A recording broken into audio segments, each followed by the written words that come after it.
Well, neither one of those worked. So I think this will actually be an intro, is that, yeah, sick thumbnail, bro. Too bad they both suck.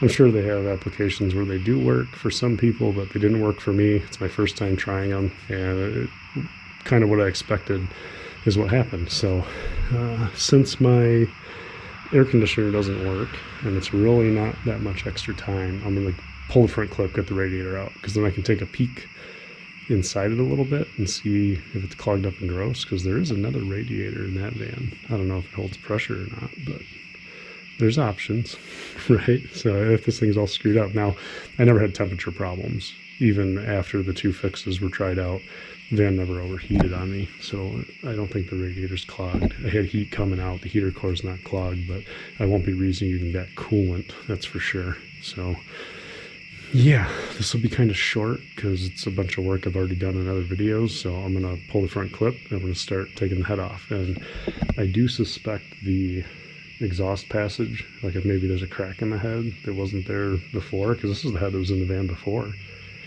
So I hate to find out something's wrong with the block and that I put a block in this thing that sucks. So kind of depressing, but at least the weather's nice.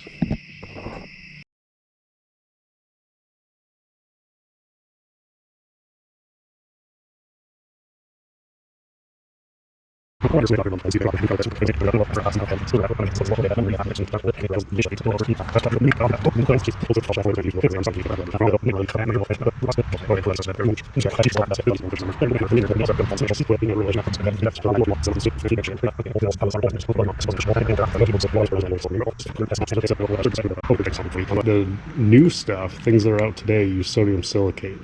And that doesn't crystallize and get hard until it gets hot enough. It won't get hot enough just sitting in your coolant. So because of how minor my leak is, and it's very situational, I think I need high enough cylinder pressure just to get it to blow pressure in. And then when that cylinder is under vacuum, right on the intake stroke, it's not sucking coolant into the engine. I'm not burning any, I just spit it out once in a while. So I think it's one, a tiny hole or leak, and two, it's not happening until I really rag on the thing. So I went with a product where you don't have to drain the coolant and let it cure afterwards or any of that funny stuff. It doesn't have a bunch of fibers in it like some of the more aggressive things do. And just watched, went down a YouTube hole in the ground, just like watching stuff all night long, trying to figure out if I really wanted to try this out or not, and decided to go for it. So, oh, there's a crack in the cap. I hope someone didn't replace this with like wolf urine or something. Anyway, ended up finding a dude like in Eastern Europe that his version of a review was saying that this one is the best because in his parts store they put display bottles out, so there would be like 10 of them in a row, different types, but these they can't leave out with the fluid in it because people steal them so often. So I was like, well, if it's Eastern Europe and they're using the snot out of this stuff, it must be good because they don't have as much parts excess. Who knows? Either that or they use it to get high. Either way, I'm gonna try it.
Might get some of this out of the jug.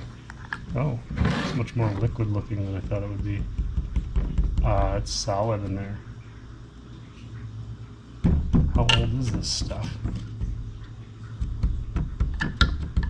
Might not be doing this today, boys.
Barely got away from the house, and something made a pop, and now it sounds funny.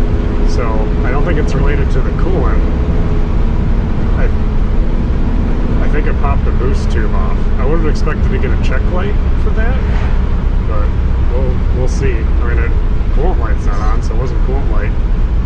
Oh, it's always something. Always something. It does sound real goofy though. Oh, let's see. So this isn't a water-cooled turbo, so there's that to worry about. Oh, I can hear that turbo. That's got to be intake noise. I bet a charge pipe popped off. Maybe I didn't clip the top one all the way in. Oh, I forgot to screw it down. You dumbass. I forgot to screw down the pipe coming out of that fucking thing. This will be a quick fix. I'm not, shit, I could probably even do it while it's running. Nah, that's never smart. Let's turn her off. Oh boy. At least I know exactly what it was. I gotta get my screwdriver. Yeah, see that guy. This guy right here. Oh no, my hose clamp is on the side of the road. Shitty.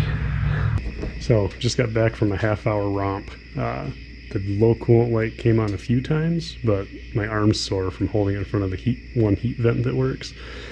And it would, like, the light would come on, and then the heat would get nice and hot, and then it would go back out. And it would cool off a little bit, then it would go on, then the heat would get hot. And by the time I got back, heat was on, running great with the heat, better than it ever has, and the light stayed off. So I have high hopes. I mean, a drip wouldn't mean much because I sprayed water everywhere. But there's nothing like actively dripping out that's blue, so that's good. It means if it did leak, it's at least in the catch can. I mean, that's its job, right? I haven't looked yet. I don't want to look. Ow.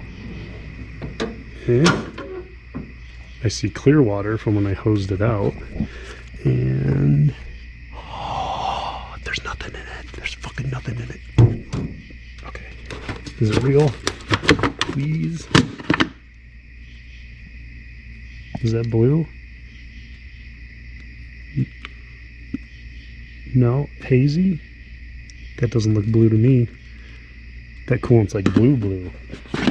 So I think phase one complete so far. So far we're good. So I'm gonna drive it to work tomorrow. So I'll take the kid to daycare in it. I'll drive it to work, and I'm gonna go visit Grant, like an hour away from here. So it should get a solid 120 miles on it, I would guess, at least. So I'll do that. Then I'll babble into this dumb camera some more and waste everyone's time. And then call it good for the time being. And I'm still going to be doing a ton of stuff to this thing. So if it breaks again, everyone's going to know about it. Jeez, oh Pete. Yeah, I'm not embarrassed to fuck up. So let's go for it.